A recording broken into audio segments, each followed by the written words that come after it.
আমি যখনই বাসায় ইলিশ মাছ কিনে আনি তখন এভাবে অনেক ক্রিস্পি করে ভেজে পান্তা ভাত দিয়ে শুকনো মরিচ তেলে জাল করে যেকোনো একটা ভর্তা করে খাই।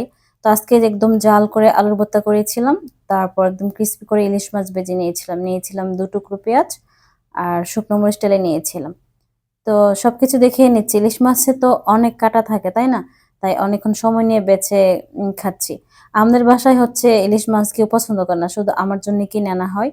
তো আমি বড় সাইজের ইলিশ মাছটা খুঁজছি, বাজারে গিয়ে পাই নাই, তাই মিডিয়াম সাইজেরটা নিয়ে আসছি। আর আমি সবসময় একটা কথা বিশ্বাস করি, সেটা হচ্ছে খাবার পড়া। এটা আমরা চাইলে খাইতে পারবো না, চাইলে কিছু পড়তে পারবো না। কারণটা হচ্ছে খাবার পড়া এগুলা নির্ভর করে আমাদের রিজিকের উপরে, তাই না?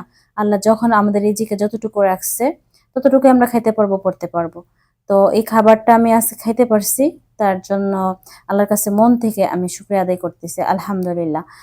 আমি আরো ২ পিস মাছ নিয়ে নিয়েছি। তো ওইটা দিয়ে ভর্তাটা দিয়ে মেখে খেয়ে নিব। আর আরেকটা কথা বলি, আমার ভিডিওতে বলা কথার মধ্যে যদি কোনো ভুল ত্রুটি থাকে তাহলে প্লিজ এগুলো আপনারা সবাই ক্ষমা সুন্দর দৃষ্টিতে দেখে নেবেন। এই তো সব খাবার শেষ করে ফেলতেছি। আলহামদুলিল্লাহ, শুকরিয়া আল্লাহর দরবারে।